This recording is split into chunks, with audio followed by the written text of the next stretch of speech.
Welcome everyone here. Welcome to Midweek Meditation. I'm Wendy, and I'm coming from Redwood City, California, which is Ramaytush Ohlone land.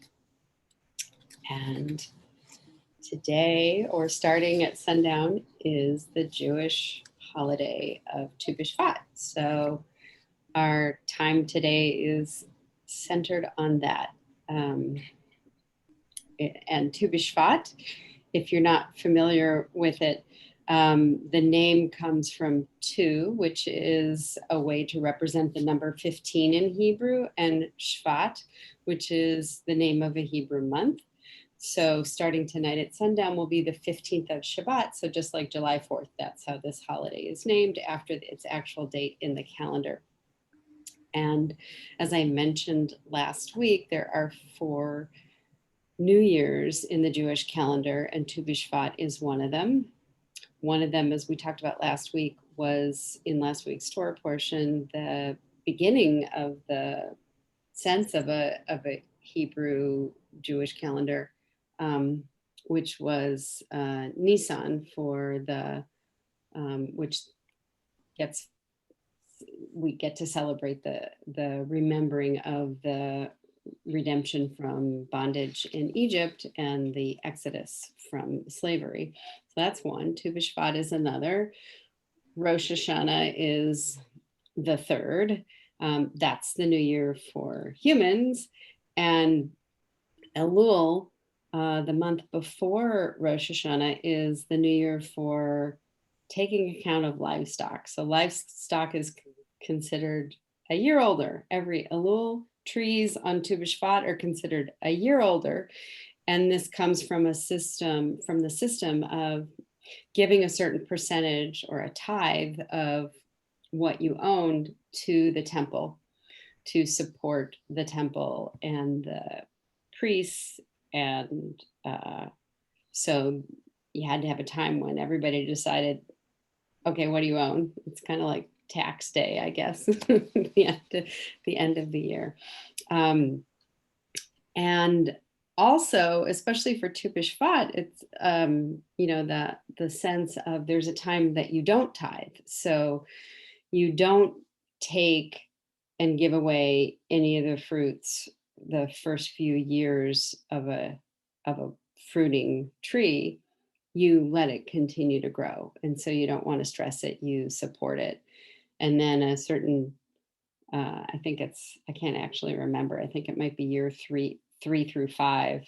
If the tree is on land that you are owning or cultivating, you get to keep all of it. And then after that, you give 10% of the fruitfulness of it that's to late in the year when the fruits are fully ripened, you give that as an offering. So we're tonight going to, and today already starting to look at this festival and this celebration and what it means to us spiritually. And so Tu B'Shvat is the only new year that's celebrated in the middle of the month. All the others are celebrated on the first of the month. So when there's maybe a little sliver of the moon, kind of even hard to see when there's a new moon, that there is even a sliver. So Tu B'Shvat is a festival, a celebration, a holiday that happens in the fullness of the moon on the 15th of the month. And that sense that Tu B'Shvat holds is also the sense of we're still in winter. As Janet said, she has 2 inches of snow outside her window. We're clearly still in winter. But also going back to a Mediterranean calendar, there was the beginning to see the beginning buds, which we see here in California because we have a more Mediterranean climate than the Midwest or the East Coast. We see buds starting to form. We know that days are getting longer.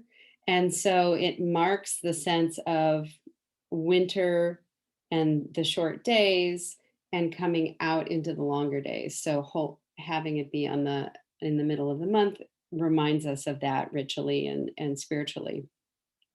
And then a lot was cultivated spiritually around Tu B'Shvat through mystical Judaism, Kabbalah. And so there's, I have to say, as somebody who grew up not even knowing about Tu B'Shvat, to discover that in my adulthood, this wonderful holiday, which many people consider to be Jewish Earth Day. We really pay attention to the earth, and we pay attention to the plants and be in communion with them in a deeper way than it reminds us to turn our attention back to the world that is not human, the physical world, and specifically to plants. So the I'll do a maybe 1 or 2 minute Kabbalah here. So Kabbalah had some earlier beginnings, but kind of the big splash was in the 13th century when a book came out called the Zohar that was published. And the Zohar kind of broke with the biblical tradition of creation as it's said in the Bible. And it said there was a earlier creation. And the earlier creation was this, the ground of being, which many name God, filled everything. And in order for anything else to be created, God, ground of being, had to contract itself and create space in order for what we know as creation to emerge, because divinity filled every morsel, occupied everything of the known whatever, universes. And so God, divinity, contracted itself in something that's called Tzimtzum, contracted itself away from the middle and into this empty space. Creation was allowed to arise, and everything that we know then is part of that second creation, because what happened in that first creation was it was so perfect that it shattered vessels. And this is a Kabbalistic mythology, trying to understand how we could be parts of the divine, and yet the world is broken. So that the world, that creation came into being, it was perfect, but then the vessels couldn't hold it, it shattered. And so we live in creation that is shattered vessels. And in order to support repair, tikkun, we've heard of tikkun olam, repair of the world, in order to support that, we need to be looking for these little shards of vessels, and in the way that they're in everything. They're in us, they're in everything. If we put our intention, our kavanah, into doing something for that repair, or doing something to return that shard to its fullness, that's one of the ways that we do tikkun olam. That is the way that we repair these broken vessels. And yeah, I'm not going to get into the Sephirot today. Okay, so, but Kabbalah also had a big shift, because before this,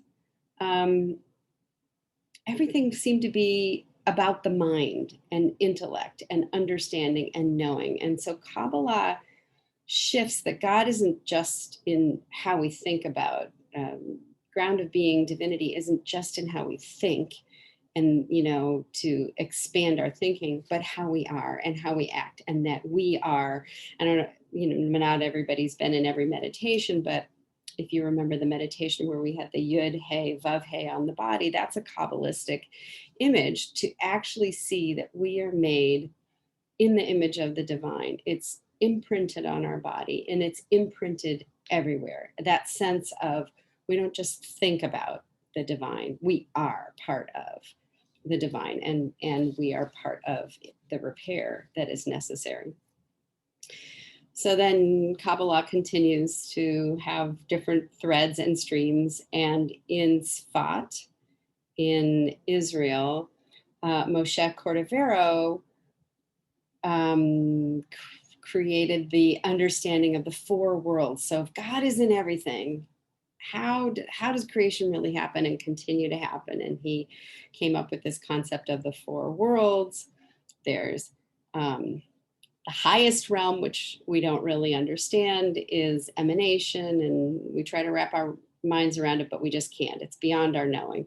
That has Atzilut is the Hebrew name for that. And then you come down to, oh, I'm thinking about creating, as if ground of being is thinking about creating. That's Bria, but that's where creation really starts, is when you think about creating. And then you come down into the feelings of creating and intentions, and that's Yetzirah.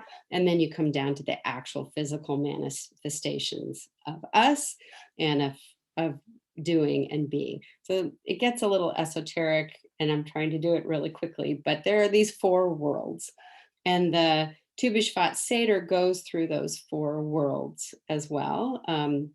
So Isaac Luria, who came after Cordovero, created the Tu B'Shvat Seder that some of us know, where we eat different kinds of fruits and nuts and drink wine or grape juice. You start with something that's clear and you add increasing amounts of dark until you get to something that's just dark grape juice or wine. And so that was created about 400 years ago. Not that I knew about it growing up, but so it's really come back in the last maybe 30 plus years. Doing this Kabbalistic Tu B'Shvat Seder, I think especially, no, so probably longer. I think with the modern environmental movement, it was one of those things that really arose in Judaism in the 70s, late 60s, early 70s. So we have these fruits that we eat, fruits and nuts, and looking at the divine manifestation in these four levels of the four worlds, and the Isaac Luria and his followers believed that if you have the right intention as you eat these fruits and nuts, you will take those sparks that are in them and add to Tikkun Olam. So it's very spiritual. And the spirituality of it, for those of us who don't believe or are not so sure about that, it's a time, again, in winter where budding is occurring. So it's a time of, if flowers, I actually saw like paper white narcissus on a walk a couple days ago, and I have bulbs that are coming up. So it is this time, again, in a Mediterranean climate, where we see the beginnings of what's been dormant, what's been growing underground, starting to come up. We know that there's sap arising. We start to see the magnolia trees are starting to get their buds. And it's a time of, spiritually, of creativity. We're coming out of the darker winter and moving into longer days. We're seeing, and it's, I think there's a little bit of that in our pandemic orientation too. We're starting to see more people vaccinated, and we're starting to feel like we're slowly turning some kind of corner. Not yet, but it feels like we're certainly not sliding back. And we have the ability to do that intention, to take our how do we want to be, to reset ourselves. How do we want to be? This is a great time to reset. How do I want to be with my eating? How do I want to be with nature? How do I want to be inspired as the days are getting longer? and soon winter will be over. How do I then what do I want to do now so that I can act in the world as I have even more growing circles of ways that I'm interacting, that I can interact, because the days are getting longer. Now I know Don is usually on here, and he's in the southern hemisphere in Honduras, and it's the reverse there. So, but I am going by the Hebrew calendar, which again is based on a Mediterranean northern hemisphere climate. Um, and it also is one of the times, and I say when I teach spirituality classes and groups, people used to say to me, "You say this all the time. This is a time where we can actually feel our closeness to divinity, to Yah." So maybe it's because we lose that Judaism gives us a lot of opportunities to reconnect with that sense of we are made in the divine image. We are part of the planet.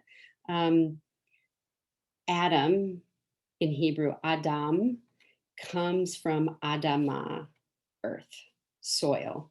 So we are part of the planet. We are made from the same stuff that makes up the planet. We are the planet, and we need to remember to treat it. And we're seeing with global warming and climate change what happens when we don't treat the planet with reverence and respect. We don't give it its time to relax um, and rejuvenate. Um, I'm taking a class on the Hebrew prophets, and they talk a lot about this in the prophets.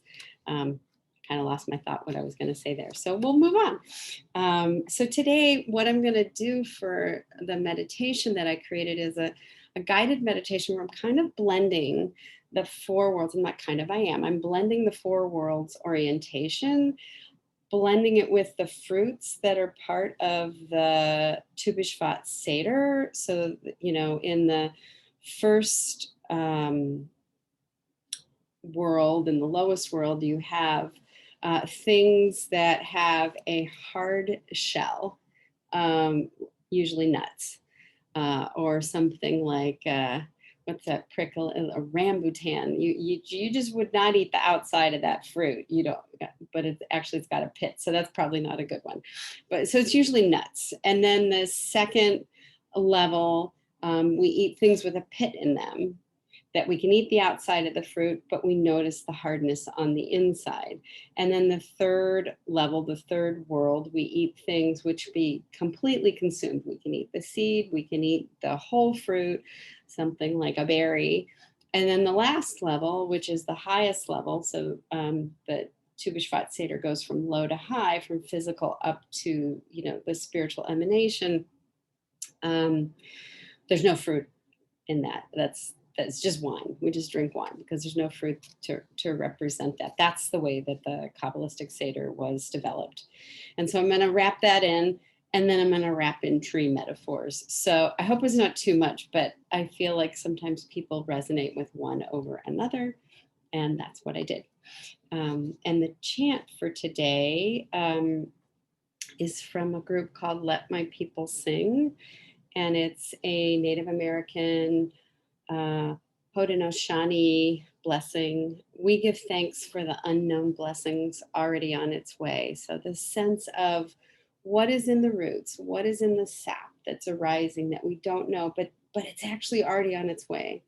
So at some point, the end of the pandemic is on its way. It just isn't here yet.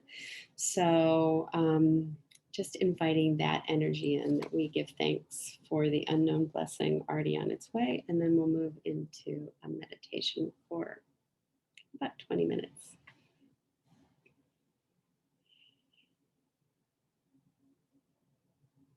And I should say this chant also gets combined with some Hebrew, Kosi Rivaya, my cup overflows. So the bounty is overflowing.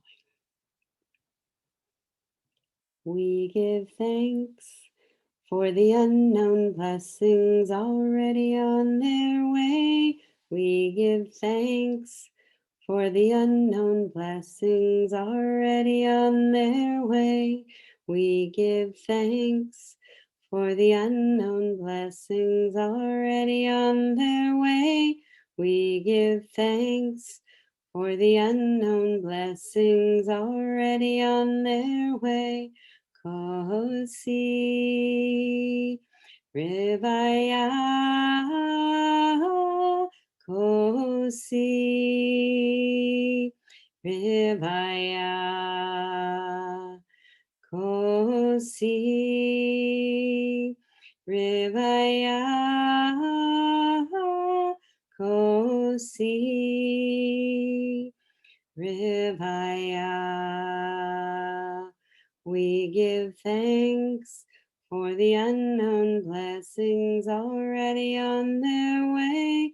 We give thanks for the unknown blessings already on their way. We give thanks for the unknown blessings already on their way. We give thanks for the unknown blessings already on their way. Kosi Rivaya Kosi Rivaya Kosi Rivaya Kosi Rivaya. We give thanks for the unknown blessings already on their way. We give thanks for the unknown blessings already on their way. We give thanks for the unknown blessings already on their way. We give thanks for the unknown blessings already on their way.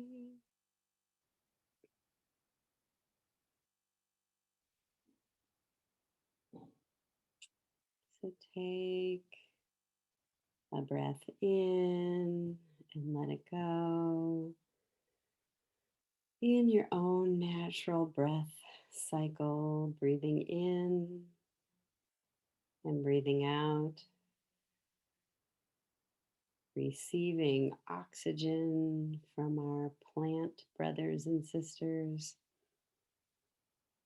and breathing out carbon dioxide that is nourishing to our plant brothers and sisters. With each breath, feeling our connection to the world, to the planet, to all of the plant life that sustains us, not only sustains us for food, sustains us with oxygen, sustains us with beauty. And so we set an intention of appreciation for the plant life that was here at the beginning of creation, that is here now with us, and that will continue on. Feeling ourselves not only connected to plants, to trees, to flowers, but one and the same.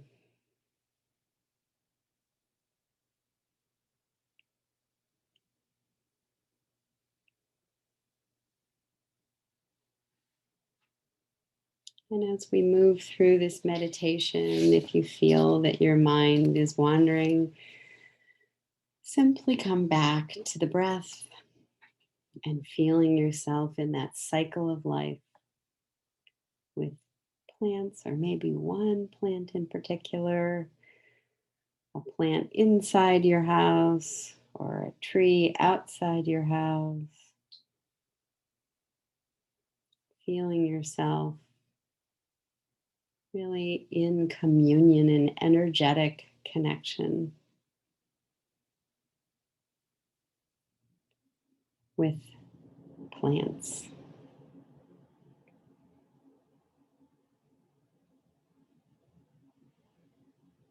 So we start with the first world of Atzilut, of physicality, the fruit, the nut that is part of this Tu B'Shvat awareness of things that have a hard outside, that have a husk. Inside, they're soft and consumable, edible, but outside, there's a hardness. Those nuts that we eat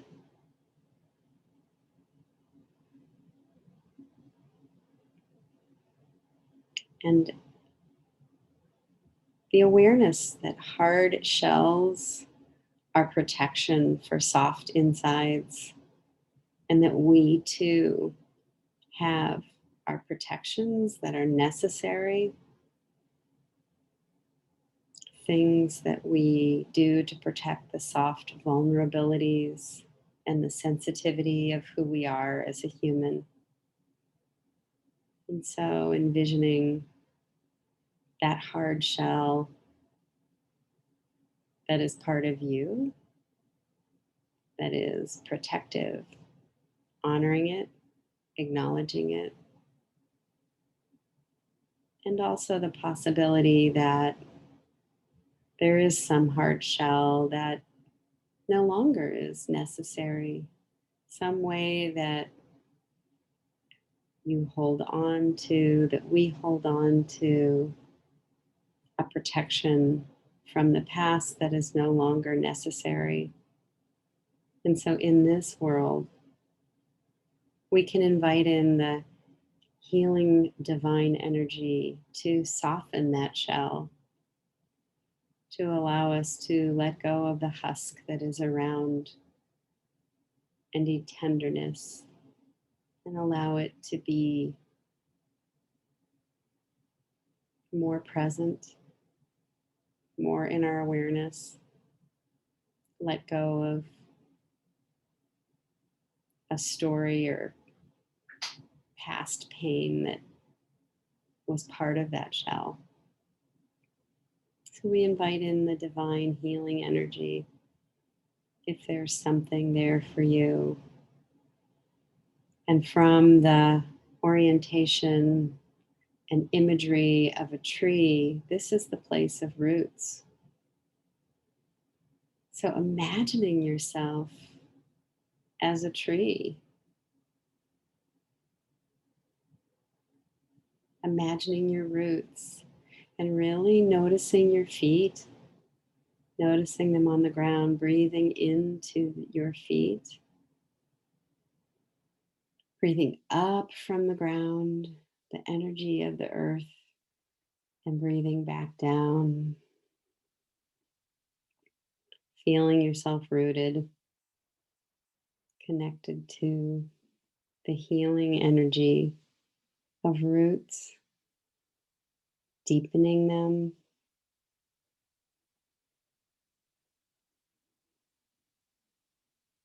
roots that are strong and solid.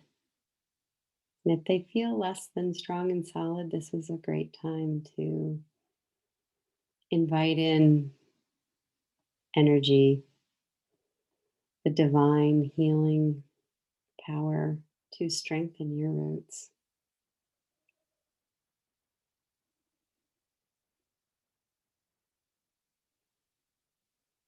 And to feel the roots of your life that has supported you so far on your journey. To think back about all the roots that you have laid down that are here to support you now, and to remember them and to bring them into your awareness of your own tree.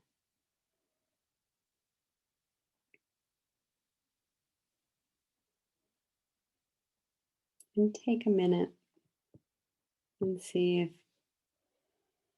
there's a prayer or an intention, anything about your roots, how to strengthen them or noticing the strength in them, simply noticing your own roots of your life and what grounds you.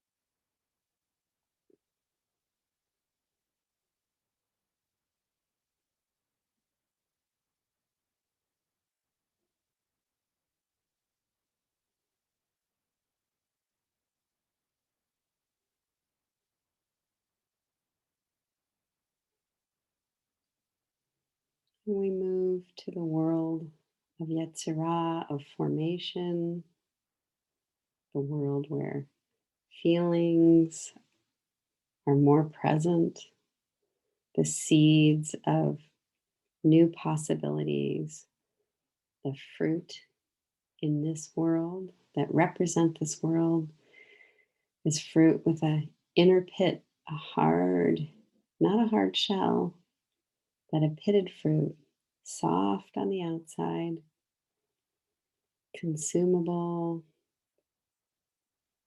and yet an inner hardness that protects that seed. So, in this realm, in this world, we can pay attention to our belly, our pelvic area, breathing in to the center of the body.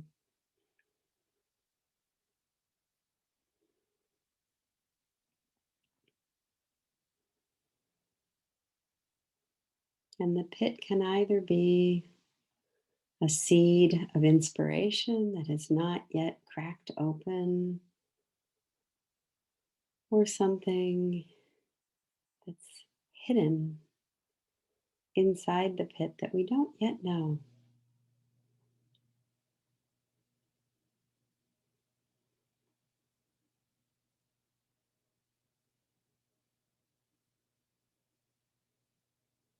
We also can bring in the heart and the heart energy. This is the world of feelings.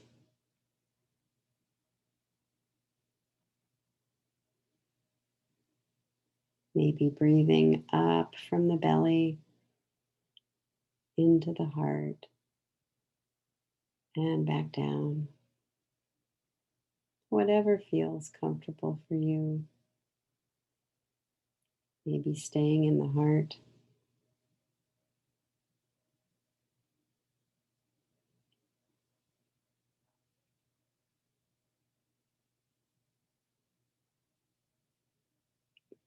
In this world, we take and imagine our trunk of our tree. That strong support that has been built over the years of our existence, that holds us, that allows nourishment to flow up from our roots, out to the branches and leaves, and flow back down from the sunlight that produces nourishment in leaves, flowing back down into the soil. So breathing fully into the body, fully into the trunk of your tree.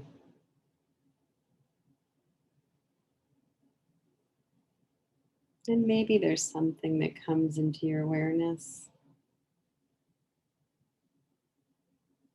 What is it that is there in that flow of sap and breath moving up and down?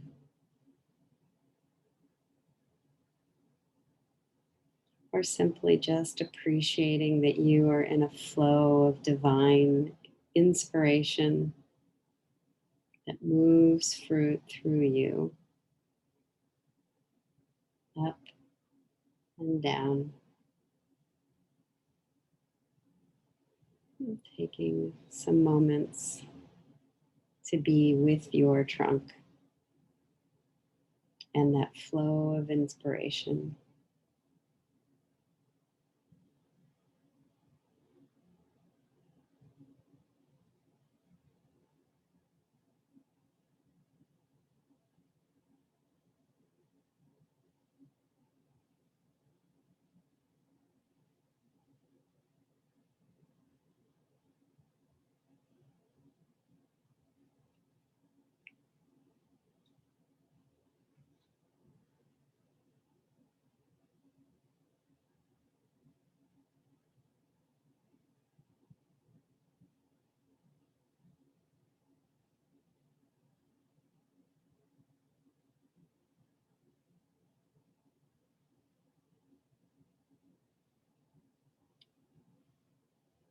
And of course, we don't leave the trunk or the roots. We just change our orientation and our intention as we move into the next world, the next realm, the realm of Bria, creation and emergence, the realm of thoughts.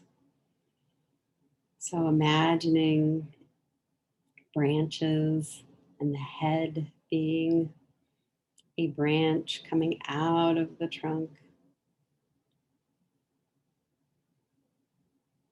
Our branches, our thoughts connect us.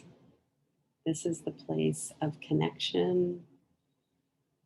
On the branches would be where the fruit ripens or that can be eaten by critters or critters live. Squirrels, birds, insects.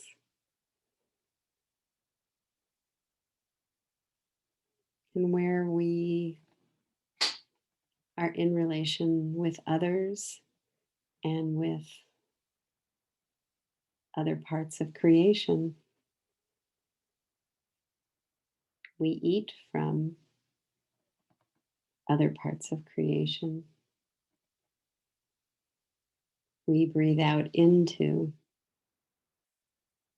we connect and relate not only to other humans and not only to other creations, but we also relate out to the divine in how we want to be, who we are in the world, the actions and the words that we speak, the actions that we take. This world is represented by fruits that can be fully ingested, seeds and fruit and all.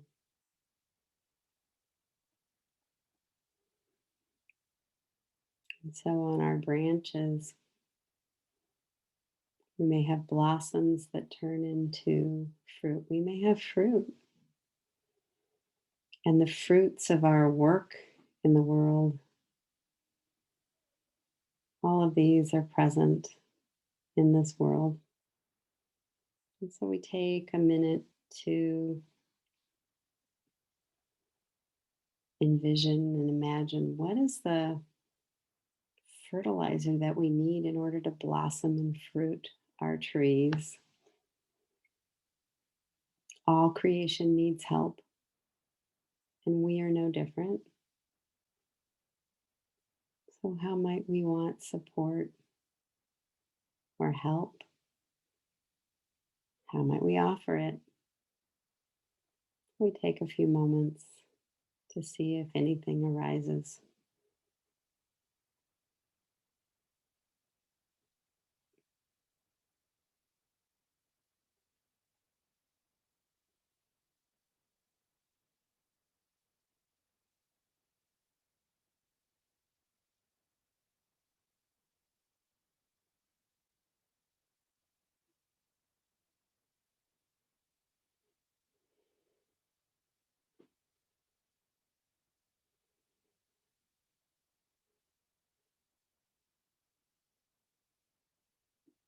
And we move to the last realm, the last world of Atsilut, pure essence, that which is really beyond our knowing.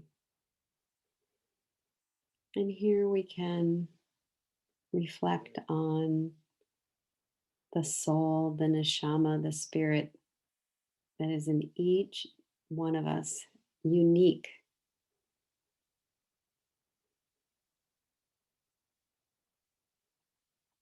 To acknowledge it, to hold it with kindness and tenderness and love, to feel it connecting down and radiating out in all directions, feeling that divine flow flowing in and out with every breath into the essence of who we are, that is made in the image of Yah.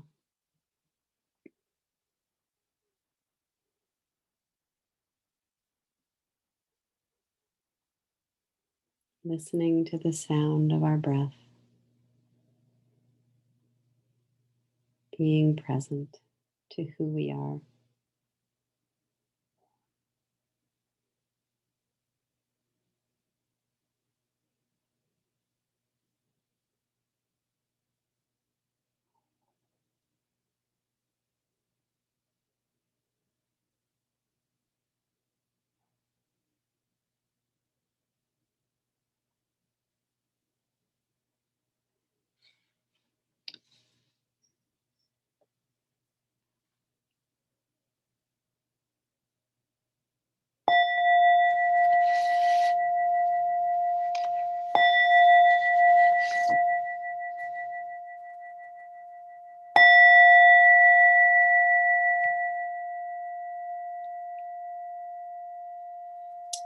So I invite you to take a nice big breath in and let it go and feel your body move around. If your eyes are closed, when you feel ready, you can open them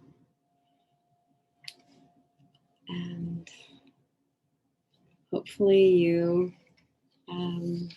feel yourself in awe, not only of who you are, but your place in the creative cycle, in the creation cycle, and your connection to the plants and the trees, and um, and how you might move into Tu B'Shvat with that energy.